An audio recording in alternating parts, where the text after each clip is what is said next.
So the privacy has always been the core of the cryptocurrencies, the core of all the crypto community, but it seems to be even more so important. So I welcome to the stage our moderator, Marina Markežič, Silke, and Miller Whitehouse-Levine.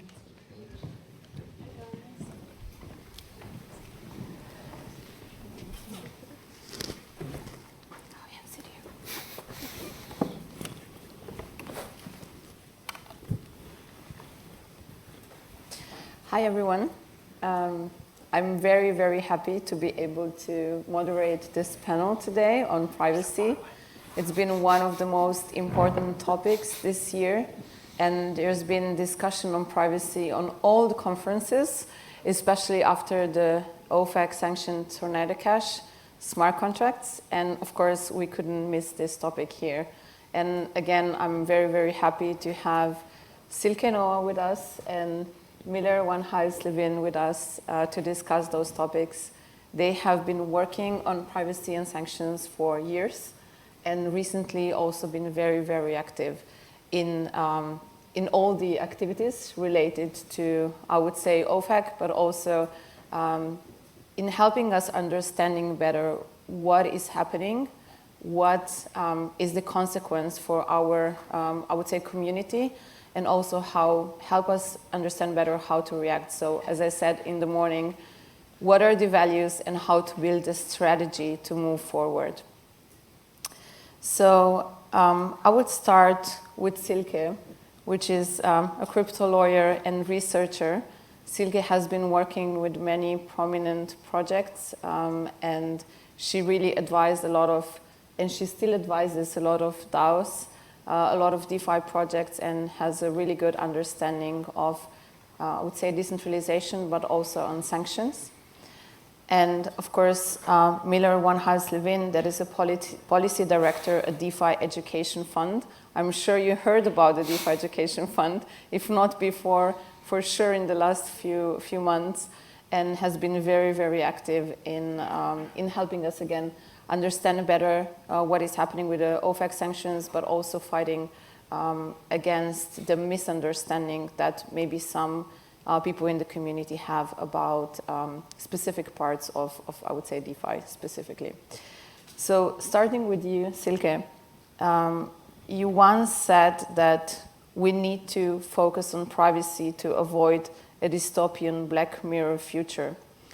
I would like to ask you, what is your take on, I would say, the current state of in a way, privacy in the space, especially in crypto space? From the beginning, the crypto space has been, I would say, quite concerned about privacy, but are we really doing enough? And maybe also a comparison between a privacy that is a privacy in messaging, privacy in data, versus the financial privacy, which we know is quite different when we think about a financial privacy in blockchain in crypto versus the one that we might have with other financial institutions and banks. Earlier this year, like in February, before all of this started, I said that this year it's going to be the year of privacy. All these privacy protocols are bringing out functions that are necessary, that are important to protect our human right of privacy. I didn't expect it to go the other way with the sanctioning of Tornado Cash. It very much is the year of privacy, however you want to pronounce it, but not how we want it. In a way, the good thing about it is that right now a lot of people are talking about it. The space is very aware of it. We're realizing that what's happening with regulation at the moment is really going the wrong way in terms of these rights. When I speak at least to regulators or people working in regulation and compliance lawyers, everyone really focuses on, oh, we need more KYC, we need to be compliant. However, and there is no such thing, or like, it doesn't seem to be normal anymore that you have a right of privacy to your financial privacy. All people care about, or a lot of the institutions that are currently or have been in the past, prior to August probably, active, do not focus on this. And this is actually, in my opinion, due to the bad reputation we have everywhere, which earlier the panel just focus also mentioned, is like we have a very bad image, and the European Parliament or other parliaments, other regulators completely do not, or like right now, in my opinion, do not accept that there is such a thing as a right to financial privacy. However, what doesn't seem to be seen is that in the future, the right to privacy will no longer exist if there is no financial privacy, because everything is built on it. We already see it. Blockchain is incorporated in more and more day-to-day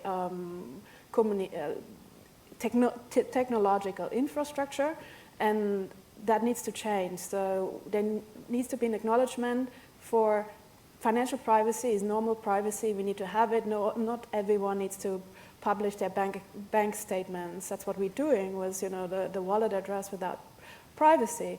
And also now, when people speak about Tornado, like, oh yeah, I might have used it once. However, what we don't accept, or what hasn't been seen, is this has been basic digital hygiene prior to Tornado. Everyone used it to separate their wallet addresses from each other, so not everyone knew that you worked for this project, that you got this every month.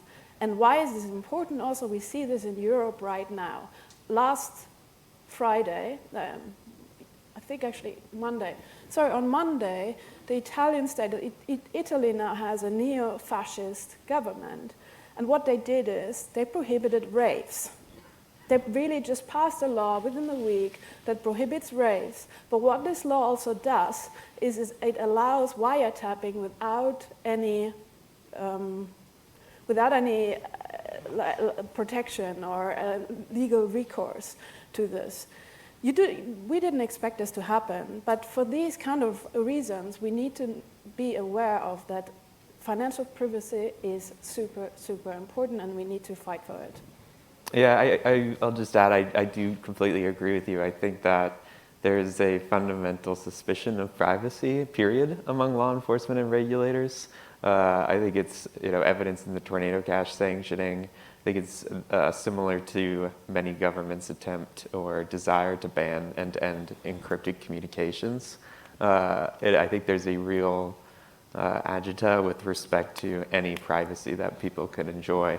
And I completely agree with you. A lot of the response we get is, before, I think this year, the most common response we got when we were making those arguments is, if you aren't doing anything wrong, what do you have to hide?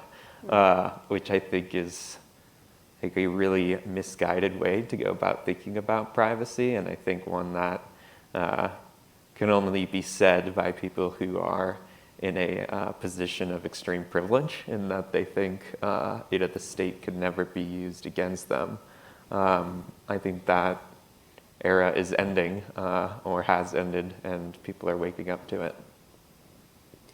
So thank you for this comment, Miller. I have a question for you. Can you tell us a little bit more of what happened in the US and why OFAC sanctioned Tornado Cash smart Sure. contracts? Yeah, and where was the specific problem? Like what was so different from what OFAC did before? Sounds good, yeah. I'll try to give the 120-second version of US sanctions and what happened. So there's a department in the Treasury in the US called OFAC, Office of Foreign Asset Control, and it's a foreign policy tool that the US government uses to attempt to change the behavior of foreign nationals or foreign entities in some way that the US government thinks is beneficial to its interests. So generally we think about them sanctioning at the beginning of this year Russian oligarchs, entire countries can be sanctioned. And when something's sanctioned, it means that no US persons or businesses can transact effectively with anyone that is sanctioned or any business that's sanctioned.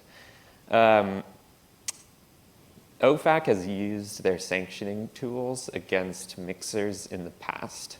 The key difference between mixers that have been sanctioned in the past and what happened with Tornado Cash is that mixers that were previously targeted were centralized businesses that people were making money off of. You send me the money, a bunch of people send me the money, I send it to whoever you want to whoever you want the money to go to, and I get a little fee in exchange for that. Nobody, was up in arms when that happened because it's not really, it doesn't touch the essential elements of crypto in any substantial way. What OFAC did in August was sanction Tornado Cash smart contracts directly. Immutable smart contracts that will exist in their current form as long as the Ethereum blockchain is running. And that, I think, creates many, many profound problems and forces us to ask many profound questions, as Silke laid out. The first problem being that an inanimate object that is immutable cannot change its behavior. Again, if the point of sanctions is to get something or someone with agency to change their behavior in whatever way the US government wants them to, that's impossible when you're talking about software. In addition, what it effectively does is just makes it illegal for US persons to use that software, those smart contracts, for any purpose, lawful or illicit. And I think that it also has some pretty serious First Amendment implications. As soon as the sanctions occurred, GitHub removed a lot of the code and blocked the accounts of the developers of the Tornado Cash protocols. And a professor from Johns Hopkins posted the code on GitHub on his own account, and Treasury eventually came out and said that's okay. You can put it in a book, but we're going to be ambiguous about whether launching a new version of the Tornado Cash protocol will land you with criminal liability. So that is essentially what happened on August 8th. I think that there's a few key points here. I think number one, I am not convinced that the US Treasury understood what it was attempting to do. The press release for Tornado Cash and custodial mixers that had been sanctioned previously was almost exactly the same. And I think Treasury was like, wait, what just happened, when everyone started freaking out and saying that they'd messed up. I think that is at once pretty depressing, but also a little hopeful. I think it's depressing that the US government took an action that can impart criminal liability on any US citizen without understanding what they were doing. And I think, and with zero public process. And on the hopeful side, I think that something like this was inevitably going to happen. And I think that I would not expect the direct sanctioning of smart contracts themselves again. So I think that's like the one silver lining that, in my opinion, that's come out of this pretty atrocious situation. I think that Treasury broadly spent 8 weeks climbing the smart contract learning curve, which I think over the long term will be beneficial. Thank you so much for this overview. Silke, Miller said that now the US citizens are prohibited from using the Tornado Cash smart contracts. What is happening with the rest of the world? So how are the EU citizens affected, but what happened in the US? I think there are two aspects to this. First one is so the US sanctions only apply to US citizens. The definition of US citizen can be quite wide, and some European citizens might not even know that they're US citizens. So there's some, and second, even if you know that you are a non-US citizen, a lot of the centralized exchanges, or even now on the infrastructure level, non-US persons who have interacted with Tornado are also sanctioned. So on a practical level, it doesn't make much difference. I tried already sending some funds after using it after 8th of August as a test case to exchange, and it doesn't. You can't use it. In my own experience, it's no longer usable. So while previously it was good digital hygiene, you had Tornado ETH was clean ETH, now it's dirty ETH, and you can no longer use it. That is one aspect that affects non-US person also, even though they shouldn't be affected by this. This is not necessarily OFAC's fault. That is the fault of the exchanges that just blanket slate sanction anyone who has interacted with those smart contracts or Tornado. That's one aspect. The other aspect, however, is that right now the focus is mainly on the US and what's happening now there.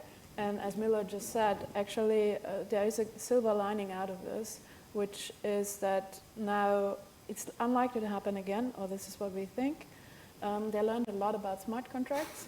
There's a lot of focus now on privacy rights in the US, and a lot of institutions have gotten much more funding to fight for financial privacy. However, on a European level, very much the same things are happening through the regulations we are getting right now. So we have MiCA, then there are the amendments to the transfer fund regulation, and then we have soon coming the AML regulation. Not even speaking about the directives, but we have, this is for Europe or European Union only. However, and the results are very much the same. We end up with entirely stripped, we end up entirely naked, stripped of any financial privacy in Europe. There isn't enough attention on this right now, or everyone is just talking about the US. In addition to this, so there needs to be something done, and this is mainly, these privacy infringements usually come from the European Parliament. The implementations come from the European Parliament because our reputation is so bad, the Space's reputation is so bad. So a lot needs to be done on that stage. The second, and these are the two, but then the third one is a lot of non-European states, especially in Asia, in the Arab world, they're looking towards what's happening in the EU. So, for example, when you look at Abu Dhabi, as an example, which because I know the regulation quite well, they already looked for many years now, since the beginning of the discussions on MiCA, what are they doing? They're looking at the transfer funds regulation. They're looking, and this is also happening in Asia. Obviously, other jurisdictions look at it and see what's happening, and then they improve their own, they use regulatory arbitrage. So, for example, one could maybe be quite hopeful with the UK and a few other states that can benefit of the EU becoming like a stone age for crypto because of what's happened with the regulation in regard to that. Also, and again, I repeat what I said earlier, we have a blind spot for financial privacy because in the last 50 years, we had relatively liberal states, or states became more and more liberal, but that's not necessarily the case anymore, which Italy being the prime example, and in the next couple of months we're going to see a lot of reductions in human rights, I think, in this is my opinion, in Italy based on the neo-fascist government that's happening there. So because we don't see this as important, we have this, we don't care. So in the next couple of months, what we need to focus on is the EU. There's also another thing I want to mention. I'm wearing this shirt right now. Alexei Pertsev got arrested just a few days after one of the Tornado Cash developers in Amsterdam. He is still sitting in prison now without being charged. The charge is supposed to be published on the 22nd of November, I think, to see how these things are related.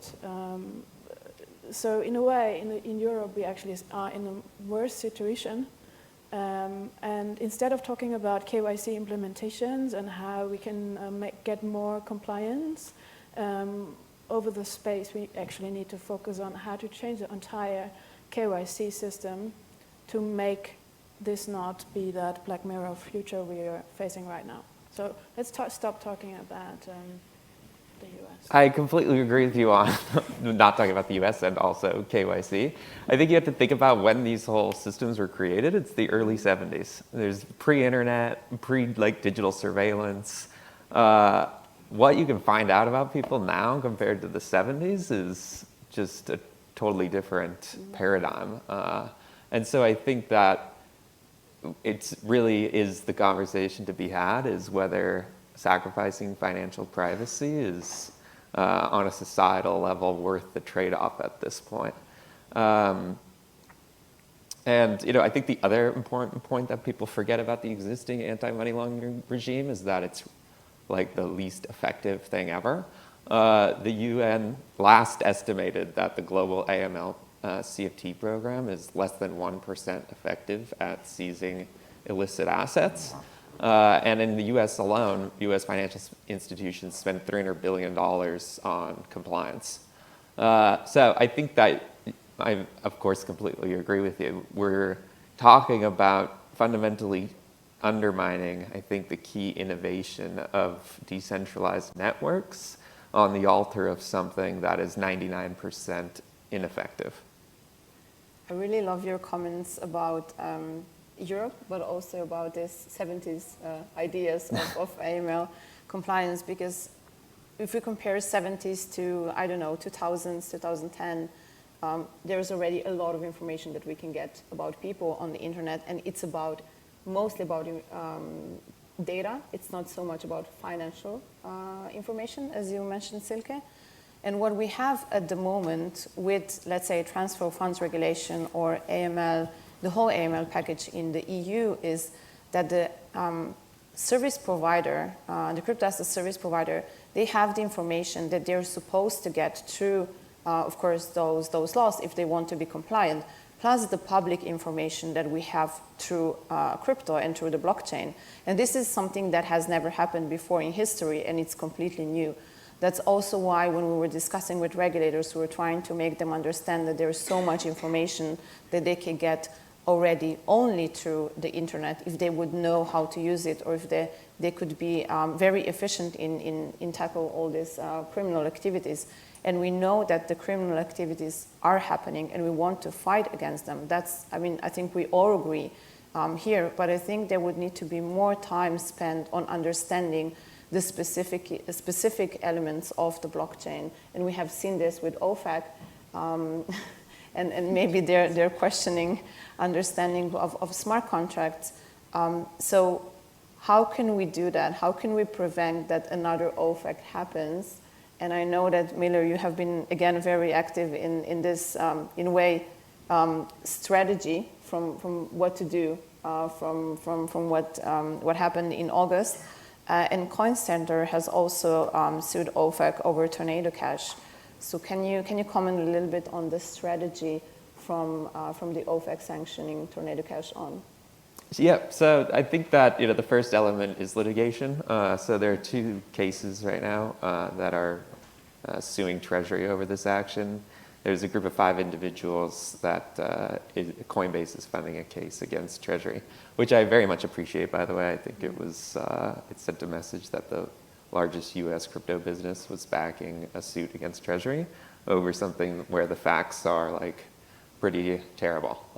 As far as the atmospherics are concerned, in the US, you're talking about a foreign policy tool, hundreds of millions of dollars going to North Korea, and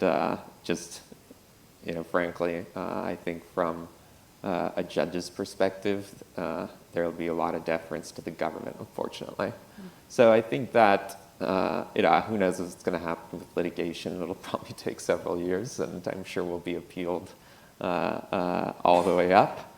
And I think that, our approach has been trying to figure out exactly what they were trying to do, what they thought they were doing, and convince them that there are other ways that they can go about accomplishing their objectives that don't fundamentally undermine rights that we think every person should enjoy, and in the U.S. context, U.S. citizens. I don't want to give the impression that OFAC won't bring sanctions in the crypto space again. I think they, if you're looking at something like Tornado Cash, wouldn't sanction immutable smart contracts, but would sanction entities or persons with agency. So they're certainly not going to be letting anyone off the hook, so to speak, but they will be going after individuals or persons that can actually change their behavior as opposed to immutable smart contracts, I think. And I think that I think that the advocacy is really important because a successful legal challenge again will take years, and if we don't want this to happen again, we got to convince them not to do it again. Okay, makes sense. I agree with that. So for the last few minutes before the end of this panel, we opened this conference talking about values and the values that are coming from the community, from the industry. One of those, also Silke mentioned when I talked to her months ago, is the base layer neutrality. So I think that the first thing that we want to do as EUCI is, in a way, help with the dialogue of understanding and mapping those values, and then, of course, trying to think about the strategies on how to basically implement them or how to save them. For the last few minutes, how would you comment on this value, and how do you think we should preserve it? Yeah, in my mind, that was the scariest implication of the Tornado Cash action, was censorship at the layer 1. I think if that becomes entrenched and acceptable, there's not much point to decentralized networks. I think I really liked what you said when we did a Twitter space together, that the layer 1s are supposed to be non-political. They're apolitical? Apolitical, yeah. Yeah, I agree with that, of course. I said it, so I agree with myself from a month ago. I think that the entire point is to create a tool, infrastructure that's open to anyone. And I think it's quite a slippery slope, not only from a principles perspective, but I think that, to the extent layer 1s are censoring certain transactions because of OFAC regulations, next they'll be censoring transactions because the SEC thinks it's a security. Mm-hmm.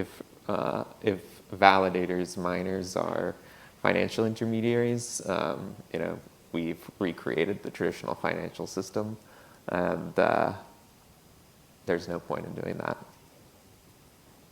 Silke? I think,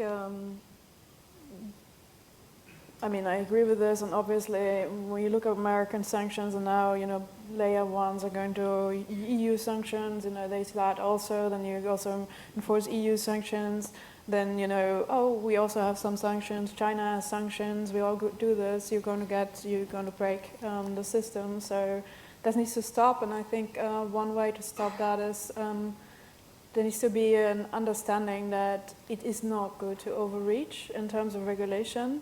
So don't do the easy thing or let's just sanction because that makes us safer.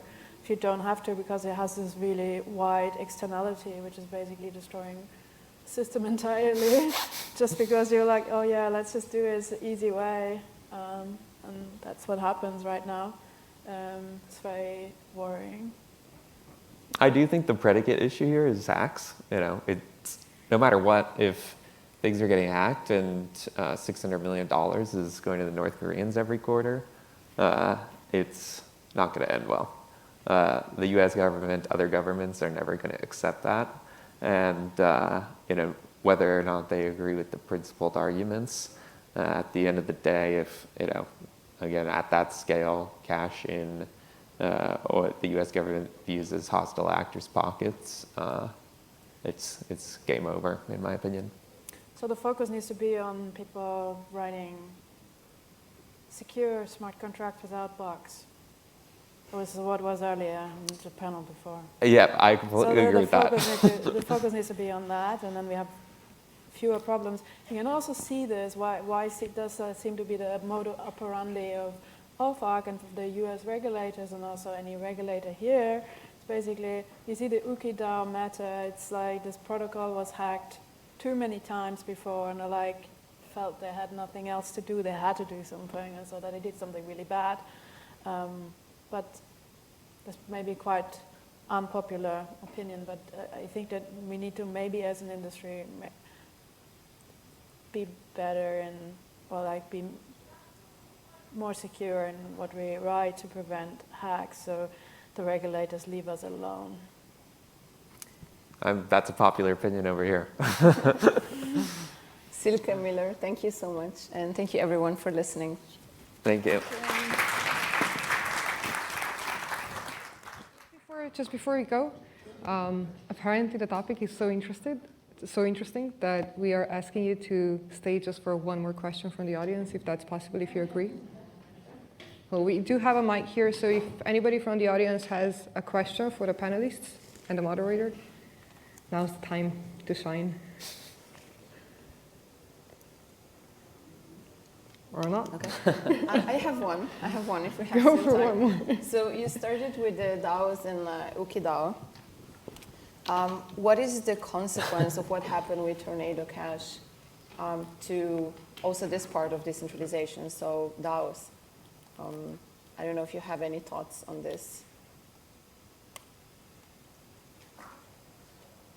I mean, I think the matters are quite separate from each other.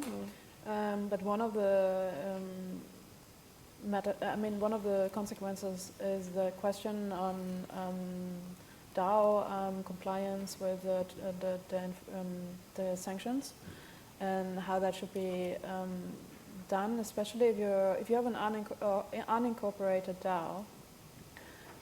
The question, EUCI suggests that if you have Americans active in this DAO, any US person is going to disease that DAO.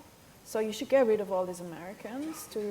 I'm not saying you should do this, it's just like one of the consequences is that if that DAO is unregistered, and US participation, especially, for example, if you have marketing professionals or anyone really sitting in the US or anyone who is a US person, we would likely have to either have this person become an anon or have this person not be involved anymore if you want to be in compliance.